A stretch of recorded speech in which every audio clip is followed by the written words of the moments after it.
दोस्तों और प्यारे विद्यार्थियों, सभी को नमस्कार, गुड इवनिंग।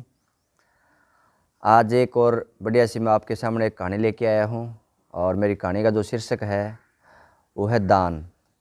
एक बार क्या होता है कि कृष्ण भगवान और अर्जुन दोनों कहीं टहलने के लिए जा रहे थे। तो अर्जुन ने कहा कि मेरे दिमाग में एक शंका है। तो कृष्ण भगवान बोले, हंस के बोले, बोलो। तो उन्होंने कहा कि दान तो मैं भी बहुत करता हूँ, लेकिन दानवीर कर्ण को माना जाता है, ऐसा क्यों? तो कृष्ण भगवान ने कहा कि इस शंका का समाधान तो मैं आराम से कर सकता हूँ। और वो कैसे? कि मैं आपको ये 2 पहाड़ियाँ सौंप रहा हूँ, इसके सोने की बना देता हूँ इनको, और आप ऐसा करना कि इन दोनों पहाड़ियों में जितना सोना है वो गाँव वालों में बांट देना।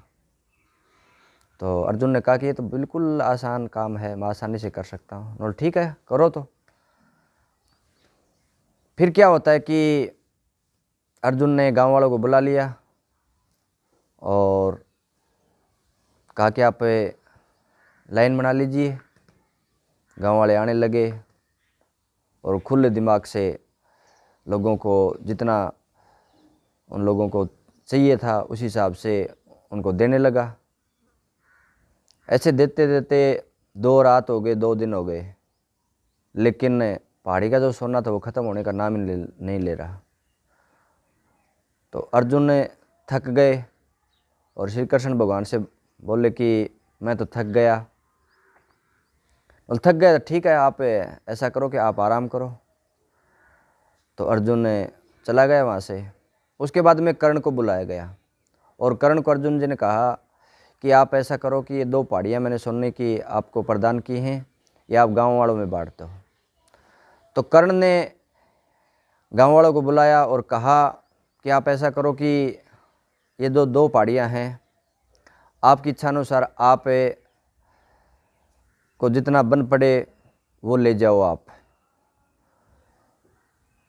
तो अर्जुन के दिमाग में ये बात आती है कि ऐसा प्रश्न, ऐसा मतलब मेरे दिमाग में क्यों नहीं आया?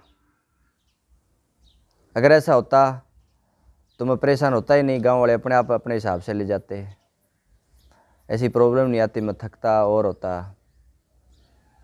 तब कृष्ण भगवान ने जवाब दिया अर्जुन को, ध्यान से सुने, कि आप जिस टाइम आप दानदाता बने या दान दे रहे थे उस टाइम आपके मन में कुछ थोड़ा बहुत घमंड आ गया, अहंकार आ गया कि मैं बहुत बड़ा दानी हूँ। और जब घमंड आ जाता है तो आपके लोगों ने प्रशंसा की होगी, तो आपके मन में ऐसा हुआ कि लोग मेरी प्रशंसा कर रहे हैं। और कर्ण के जो व्यक्तित्व में था वो यही अंतर था कि उनको प्रशंसा से कोई लेना देना नहीं था, उनको तो सिर्फ अपना काम करना था। अपने भी क्या होता है, कई बार अपन ने कोई चीज़ दान में देते हैं या दानदाता बनते हैं तो अपने मन में ऐसे विचार आ जाते हैं कि लोग अपनी प्रशंसा करेंगे, अपने को अच्छा कहेंगे, स्वार्थ टाइप आ जाता है। वहाँ पे निस्वार्थ टाइप की भावना नहीं रहती है। और दान होता है उसमें स्वार्थ नाम की तो कोई चीज़ नहीं होनी चाहिए, हम अपने मन से खुले दिमाग से देना चाहिए। हम भी अपने व्यवहारिक जीवन में देखते हैं, कोई काम करते हैं तो अपन ये सोचते हैं कि लोग हमारी प्रशंसा करें, लेकिन एक बात ध्यान रखें कि लोगों की प्रशंसा करने से कुछ नहीं होता है। जो हम काम कर रहे हैं, दान कर रहे हैं, अच्छा अच्छा काम कर रहे हैं, जीवन में लोगों की भलाई कर रहे हैं, उनको सब जो काम कर रहे हैं उन सभी को कामों को जो अपने ऊपर सुप्रीमो पावर बैठी है वो हमें देख रही है, और सुप्रीमो पावर करोड़ों अरबों लोगों को देख रही है। तो प्रशंसा करने की इसमें कोई बड़ी बात नहीं है। अगर परमात्मा हमें देख रहा है, हम अच्छा काम कर रहे हैं, दान कर रहे हैं, तो वहाँ प्रशंसा की कोई आवश्यकता नहीं पड़ती। अपने निस्वार्थ भाव से जितना कर्म हो सके उतना करते जाएं। दैनिक जीवन में जितना भी आपको समय मिले तो लोगों की भलाई में लगाएं। गरीब व्यक्ति है तो उसकी हेल्प करें। हेल्प ऐसा नहीं है कि पैसे से हेल्प हो, किसी भी रूप में। अगर कोई इधर उधर कोई भटकता हो, पढ़ने वाला विद्यार्थी हो, तो उसकी पढ़ाई में हेल्प करें, उसको सही रास्ता दिखाएं। यही भी एक प्रकार का दान पुण्य का काम होता है। कोई भी फील्ड ले लो, चाहे आप अगर आप निस्वार्थ भाव से आप काम करोगे, फल की इच्छा नहीं करोगे, तो फल अपने आप भगवान आपको देगा। क्योंकि गीता में श्री कृष्ण भगवान ने कहा है कि आप कर्म करते रहिए, मेहनत करते रहिए, फल की इच्छा मत कीजिए। क्योंकि कर्म करेंगे, फल देना वो भगवान के ऊपर है, और जितने अपन कर्म करते हैं उसी हिसाब से भगवान फल जरूर देता है। उसकी इच्छा हमें नहीं करनी चाहिए, क्योंकि अगर अपन इच्छा करेंगे,